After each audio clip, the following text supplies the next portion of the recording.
Ok, aquí vamos. En nuestra iglesia, Jesús es Señor. Esa sola creencia nos une como comunidad y nos envía a nuestro mundo con esperanza y propósito. En nuestra iglesia, tu pasado nunca definirá tu futuro. Siempre hay redención. Significa que siempre hay un día mejor. En nuestra iglesia, no creemos que somos mejores que ninguna otra iglesia. Solo hacemos las cosas con excelencia y damos lo mejor de nosotros mismos. En nuestra iglesia, queremos que tú creas en Dios, pero también queremos que creas que Dios cree en ti. No estamos en contra de las personas que no asisten a ninguna iglesia, sino que los buscamos con amor, el mismo amor que nos busca a nosotros. En nuestra iglesia estamos aprendiendo a buscar a Dios con todo nuestro corazón y estamos aprendiendo a adorarle con toda nuestra vida. Y si estás buscando la iglesia perfecta, nosotros no lo somos. En nuestra iglesia cometeremos errores, pero decidiremos aprender de ellos. Nuestra iglesia es parte de una comunidad global que está unida por la resurrección de Jesús. Y también en nuestra iglesia creemos que eso realmente sí pasó. En nuestra iglesia nos relacionaremos con personas con verdadera necesidad, porque nosotros somos las manos y los pies de Cristo. Y finalmente, necesitamos que tú oigas esto fuerte y claro. Nuestra iglesia realmente no es nuestra iglesia, es de Él. Y vivimos y nos movemos y respiramos en su iglesia para su gloria y su fama, no la nuestra. Aquí está la invitación. Estás invitado a entrar con todo tu corazón y experimentar la vida que te espera a ti en Cristo. Amigos, esto se va a poner bueno. Bienvenido a nuestra iglesia.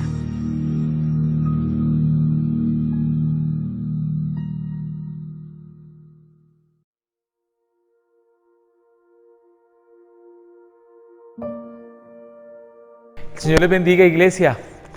Quiero invitarles a que oremos y así preparemos y dispongamos nuestro corazón para que la palabra del Señor esté hablando a nuestros corazones, esté hablando a cada una de nuestras vidas, sobre todo para que podamos aceptar el desafío que su palabra nos hace para cambiar.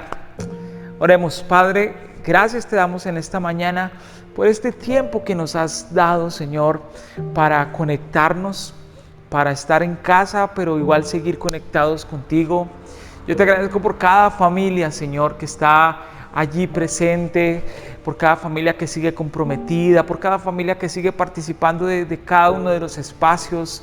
Yo te pido, Señor, en esta mañana que tú sigas dándoles de tus bendiciones, que tú sigas fortaleciéndoles en los tiempos difíciles, que tú les sigas hablando, que tú les sigas abrazando, que tú les sigas ayudando, Dios mío. Y ahora, Señor, que nos estamos preparando para escuchar tu palabra, para estudiar tu palabra y ver, Señor, qué es lo que tienes para hablarnos en este día. Señor, que nuestras vidas y nuestros corazones puedan ser esa buena tierra donde tu palabra, que es esa semilla, Señor, que llega a nuestros corazones, pueda crecer, pueda multiplicarse, pueda dar frutos, Dios mío. Permite, Señor, y danos la fuerza y la habilidad para convertirnos en oidores y hacedores de tu palabra. Que podamos ser personas que salen de la multitud para empezar a ser parte de los discípulos.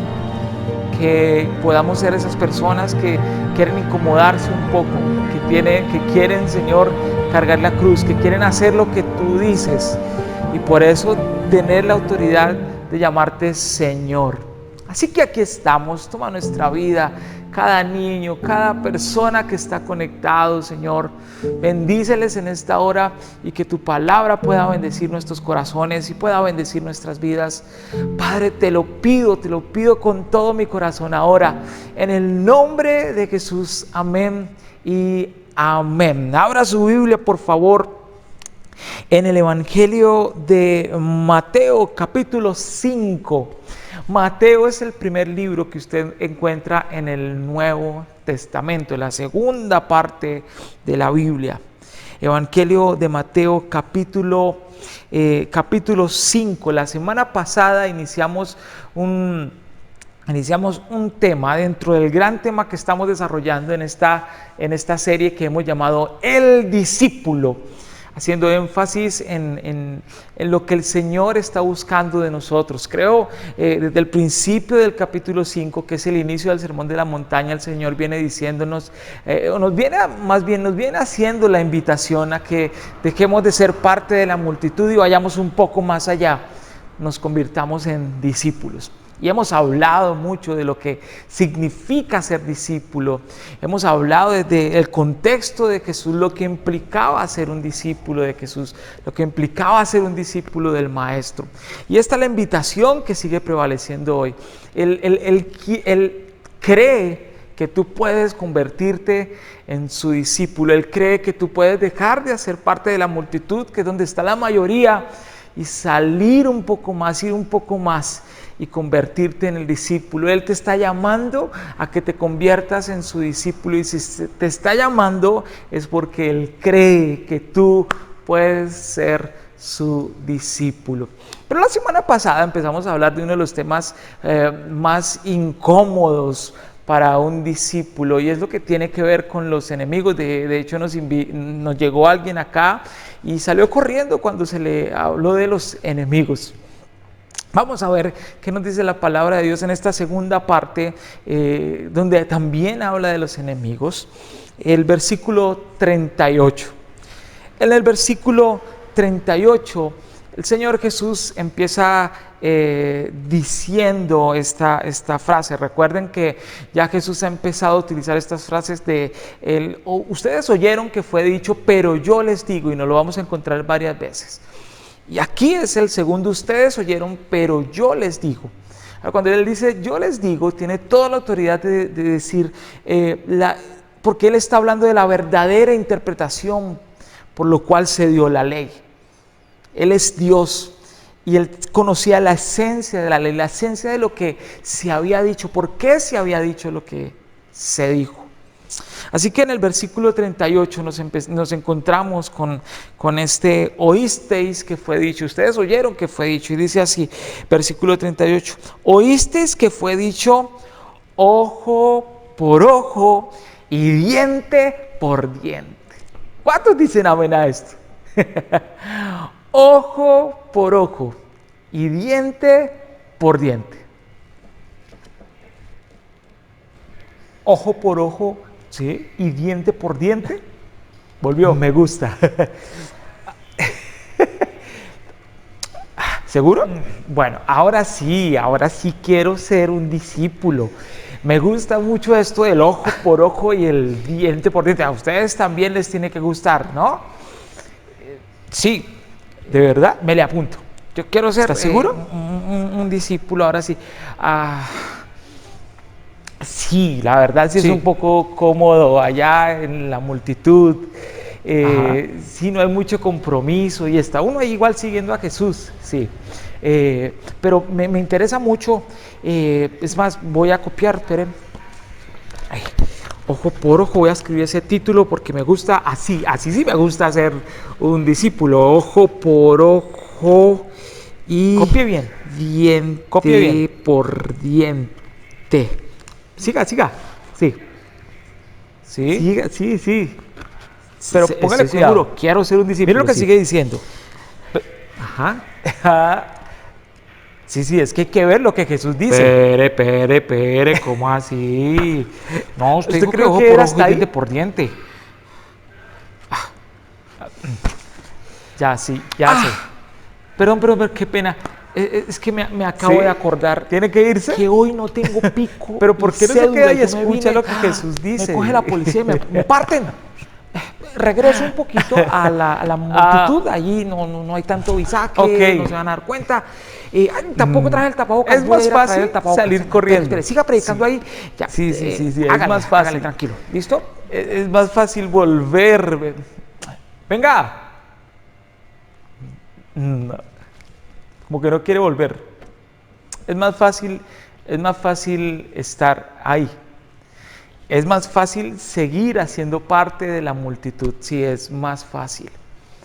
Pero es más emocionante responder al llamado del Maestro. Es más emocionante responder a la invitación que el Maestro nos está haciendo a que nos convirtamos en sus discípulos. Aunque parezca que cueste, aunque aborde directamente el tema de nuestro orgullo personal, el tema de eso que no queremos que toquen dentro de nosotros, vale la pena. Vale la pena. Es mucho más fácil estar entre la multitud, ser parte de la multitud, pero es mucho más emocionante responder a la invitación que el Señor nos hace para convertirnos en sus discípulos. Así que vamos a seguir leyendo lo que el Señor dice con respecto a los enemigos. Vuelvo a leer desde el versículo 38. Jesús está diciendo lo que se había dicho, lo que ellos conocían. Ustedes oyeron que fue dicho ojo por ojo y diente por diente. Pero yo les digo, dice Jesús, no resistan al que es malo. Antes a cualquiera que te hiera en la mejilla derecha, vuélvele también la otra. ¿Ya también quieres salir? ¿Ya también quieres apagar? ¿Ya también quieres dejar de ver esto? Vamos a seguir leyendo a ver qué sigue diciendo. Versículo 40, al que quiera ponerte a pleito y quitarte la túnica, déjale también la capa. Y a cualquiera que te obligue a llevar carga por 1 milla, ve con él 2. Al que te pida, dale, y al que quiera tomar de ti prestado, no se lo rehuses. Bien fuerte el concepto que Jesús desarrolla aquí con respecto a sus enemigos. Y hay 3 cosas o 3 ejemplos que Jesús pone con respecto a lo que debemos hacer con la gente que quiere tumbarnos, con respecto a lo que debemos hacer con la gente que nos quiere dar por la cabeza. Sí, con ese tipo de gente. ¿Qué debe hacer un discípulo de Jesús con esa gente que se quiere aprovechar de uno? Por eso es que es tan difícil en este punto de decir, uy, sí quiero ser un discípulo, porque no estamos dispuestos a que se aprovechen de nosotros. Ahora, es bien interesante poder entender algunas cuestiones culturales. Yo no sé si usted hace parte de nuestra familia desde hace años, podrá recordar, hace unos 2 años atrás o 3 años atrás, tuvimos el privilegio de que nos acompañara el pastor Miguel Pulido desde Bogotá, un gran teólogo y escritor. Y él nos comentaba algunos elementos de una investigación que él hizo sobre el contexto de lo que nosotros estamos hablando al día de hoy. Y yo no sé si usted lo recuerda muy bien, pero lo que nos enseñó ese día fue muy interesante. Por ejemplo, con respecto a los 3 ejemplos que habla Jesús. Uno es si alguien te pega por la mejilla, otro es si alguien te pide la túnica, y otro es si alguien quiere obligarte a llevar carga por 1 milla. 3 casos donde pareciera que la gente se quiere aprovechar de uno y donde pareciera que Jesús estuviera diciendo, déjesela montar. Pero en realidad hay algo que va más allá y que lo podemos entender mirando el contexto.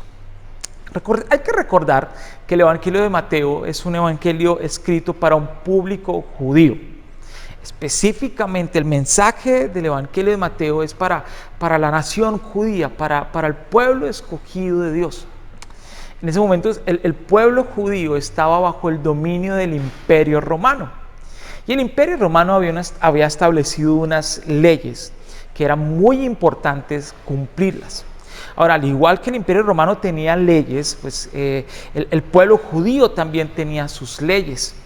Y estas leyes eran medidas con respecto a las leyes romanas. Entonces ellos entraban a negociar y ellos decidían qué se tenía que cumplir y qué no se tenía que cumplir. Por lo tanto, aunque eran dominados por el Imperio Romano, habían unas leyes que cobijaban a los judíos. Y aquí es donde se pone interesante, porque, por ejemplo, en el contexto bíblico, en el contexto judío, en el contexto romano, hay algo muy interesante con respecto a la derecha. La derecha implicaba poder. La derecha habla de un sentido de importancia mayor. Cuando se habla de la diestra, se habla de la derecha, se está hablando de poder. Por eso en la Biblia vemos en varios momentos que se habla de que el Hijo de Dios estará sentado a la diestra del Padre, a la diestra de Dios. El simbolismo de la derecha era algo muy importante. Al punto de que un romano, cuando iba a golpear a un judío, lo hacía de una forma muy particular. Dentro del trato con los judíos, que los romanos tenían con los judíos, había algo que sucedía. Los romanos creían que los judíos eran una raza inferior. Los romanos creían que los judíos eran muy inferiores a ellos y lo mostraban en su forma de relacionarse, hasta en su forma de golpear. Los romanos creían que si golpeaban a alguien con su parte exterior de la mano, le estaban diciendo en ese acto que esa persona era alguien considerada totalmente inferior a ellos. Y si iban a golpear a alguien que consideraban que era igual a ellos, entonces lo iban a golpear con su palma de la mano, con la parte interior de su mano. Yo no sé si usted se ha fijado, pero es curioso que cuando el texto bíblico habla de la cachetada o de la bofeteada, habla del lado. Dice el verso 39, cualquiera que te hiera, ¿en cuál mejilla? Cualquiera que te hiera en tu mejilla derecha, vuélvele también la otra. Entonces, si un romano iba a golpear a un judío para mostrarle a ese judío que era una persona inferior, lo iba a golpear con la parte de afuera, con la parte externa de su mano, es decir, iba a hacer más o menos esto. Lo tenía que golpear con su mano derecha, pero con la parte externa lo iba a golpear de esta forma, para golpearlo por su mejilla derecha, como dice el texto bíblico. Ahora, lo que Jesús está proponiendo es, si alguien te golpea por la mejilla derecha, si alguien viene a humillarte, si alguien viene a decirte que tú eres inferior, lo que Jesús dice es, ponle también la otra mejilla. No para que te pegue también por la otra mejilla, como que, ¡ay, sígueme golpeando! No. Sino que si te golpea por la mejilla derecha, al poner la otra mejilla, la mejilla izquierda, estás obligando a que te golpee con la palma de su mano, de esta forma. Y entonces estarías obligando a ese romano que te diga, eres igual que yo. Esto es bien interesante, porque la invitación que Jesús está haciendo no es a que te hagas la víctima, golpéame, lacérame. No, sino que de una forma más profunda puedas detener ese acto de violencia. Frente a ese acto de violencia puedas responder con inteligencia.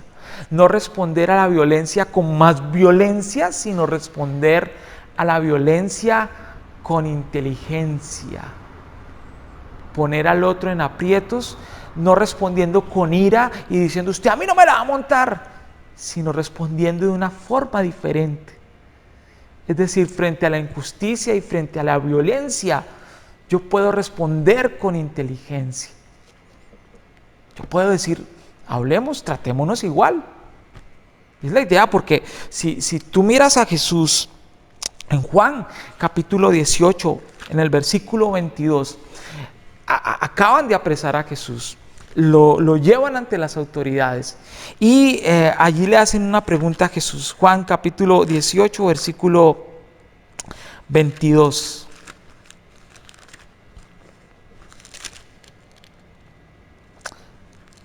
Dice, cuando Jesús hubo dicho esto, uno de los alguaciles que estaba allí le dio una bofetada, ¡pum!, lo cascaron a Jesús. Y le dijeron, ¿así respondes al sumo sacerdote? Pero lo interesante aquí es que la forma como Jesús responde, porque no pone la otra mejilla. Mira lo que hace Jesús en el versículo 23. Después de que golpean a Jesús, Jesús respondió, si he hablado mal, testifica en que está mal. Y si bien, entonces ¿por qué me golpeas? ¿Por qué me pegas? Jesús no se está victimizando, no está diciendo, sígueme golpeando. No, Jesús habla. Jesús responde ante la injusticia con argumentos, sin dejarse llevar por sus emociones. Entonces, la invitación que Jesús está haciendo aquí es a poder responder, hablemos, conversemos. ¿Por qué me maltratas así? Ahora, los siguientes ejemplos tienen mucho que ver también con lo que venimos hablando. El siguiente ejemplo que Jesús pone está en el versículo 40. Y al que quiera ponerte a pleito y quitarte la túnica, déjale también la capa.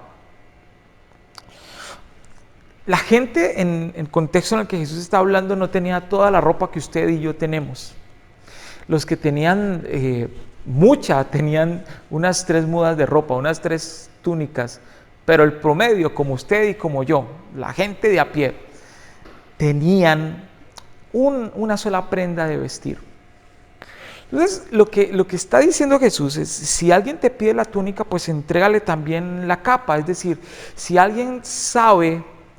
un romano viene y sabe que tú solamente tienes una prenda de vestir y que si te la quita, entonces solamente te va a quedar la capa, entrégale también la capa. Porque si le entregas la capa, entonces vas a quedar desnudo. Y un romano no podía hacer eso.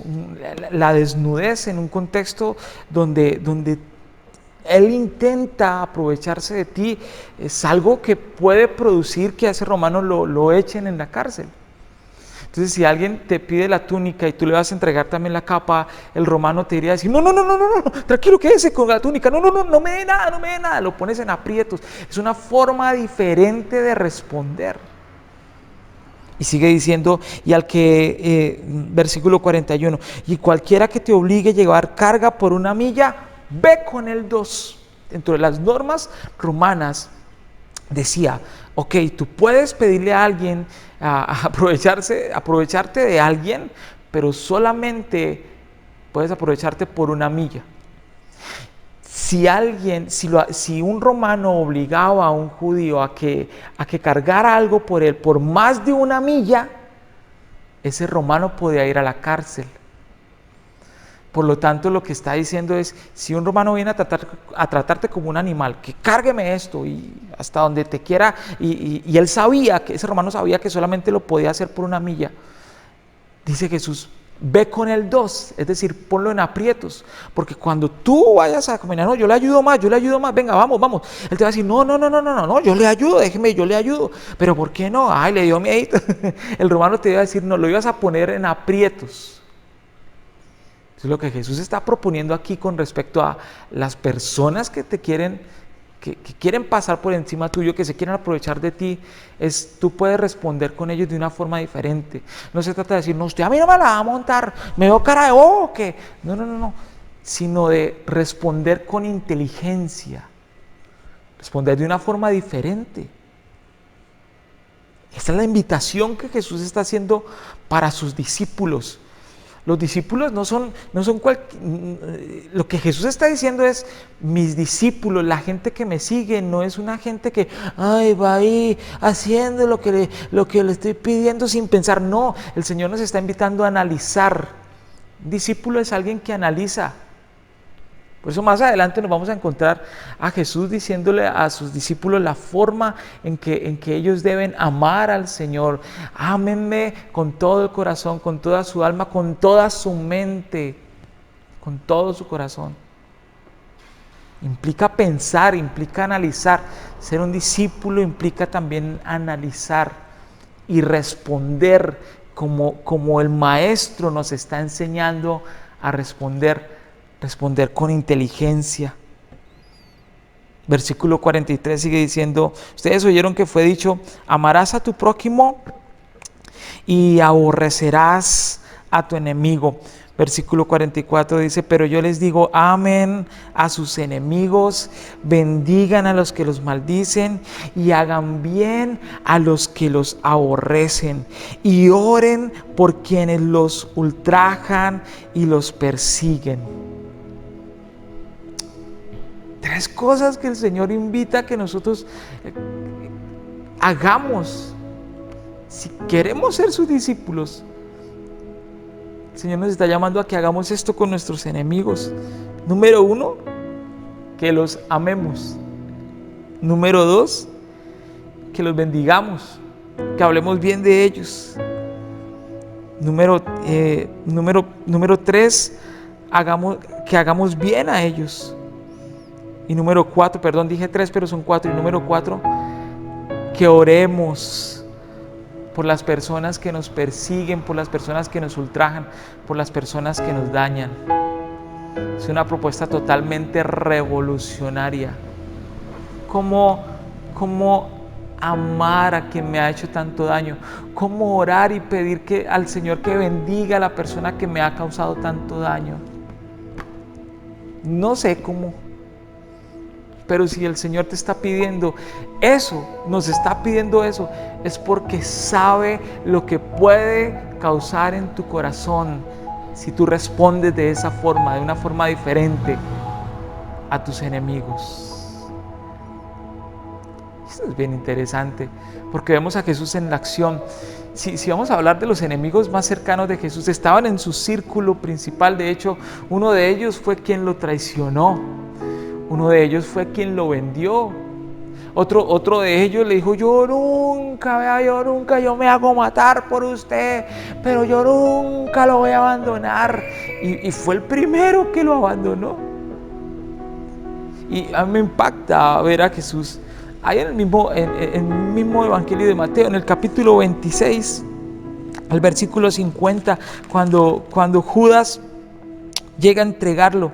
La forma como Jesús llama a Judas cuando lo entregó, al que uno consideraría el peor enemigo, el traidor, es mucha boleta, usted no, como me vendió así de frente. Pero en el versículo 50, cuando Judas se acerca y lo entrega, Jesús le dice, amigo, ¿a qué vienes? Amigo. Jesús estaba considerando amigo a quien lo traicionó. Esa es la invitación que el Señor nos hace. Respondamos a las personas que nos quieren dañar de una forma diferente. Es una nueva propuesta, es una nueva forma de responder. Es como responden sus discípulos. Con inteligencia, hablan, responden frente a la injusticia, pero no con violencia, responden con inteligencia. Versículo 45 dice, para que seáis hijos de vuestro Padre que está en los cielos, que hace salir su sol sobre malos y buenos, y que hace llover sobre justos e injustos. Porque si amas a los que aman, ¿qué recompensa tienes? ¿No hacen también lo mismo los publicanos? Y si saludas a tus hermanos solamente, ¿qué hacéis de más? ¿No hacen también así los gentiles? Sean también ustedes perfectos como su Padre que está en los cielos es perfecto. Es poder responder de una forma diferente. Alguien me contó la historia de un hermano de una iglesia que tenía problema con su vecino. Y era que este vecinito salía todas las mañanas a barrer el frente de su casa, pero en vez de recoger la basura, le echaba y echarla en una bolsa, le echaba toda la basura al frente, hacia la acera, al frente de la casa del hermanito de la iglesia. Y este hermanito huele todas las mañanas, y este hermanito ore todas las mañanas, y todas las mañanas se levantaba el vecino y barría todo el mugre y lo echaba sobre el frente de la casa del hermano de la iglesia. Hasta que un día, de alguna forma Dios le habló al hermanito cristiano, y entonces empezó a madrugar más que su vecino, y barría al frente de su casa, y iba y barría también el frente de la casa de su vecino, y recogía todo y guardaba la basura en su casa. Cuando el vecino se levantaba a barrer para echar la basura al vecino cristiano, entonces ya el frente de su casa estaba barrido. Y así lo empezó a hacer todos los días,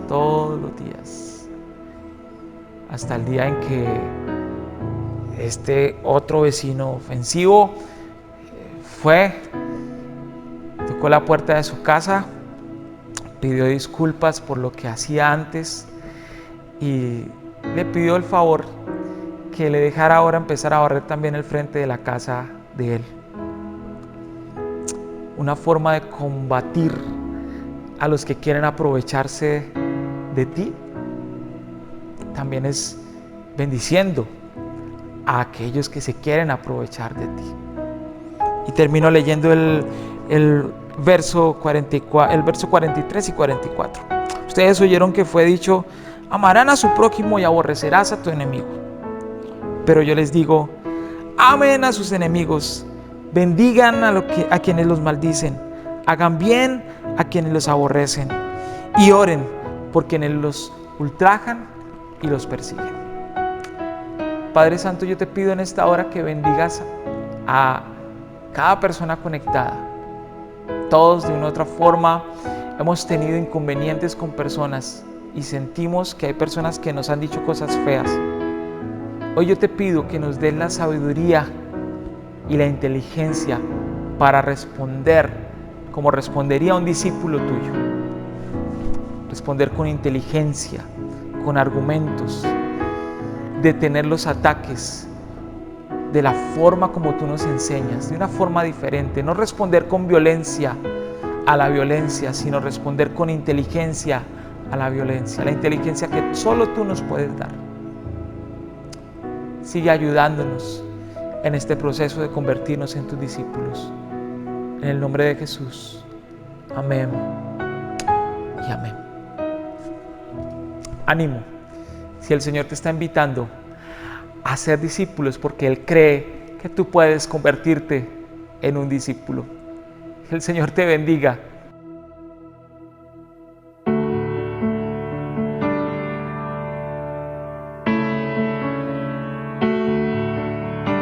Renuévame, Señor Jesús. Ya no quiero ser igual. Renuévame, Señor Jesús. Pon en mí tu corazón, porque todo lo que hay dentro de mí necesita ser cambiado, Señor, porque todo lo que hay dentro de mi corazón necesita más de ti. Porque todo lo que hay dentro de mí necesita ser cambiado, Señor. Porque todo lo que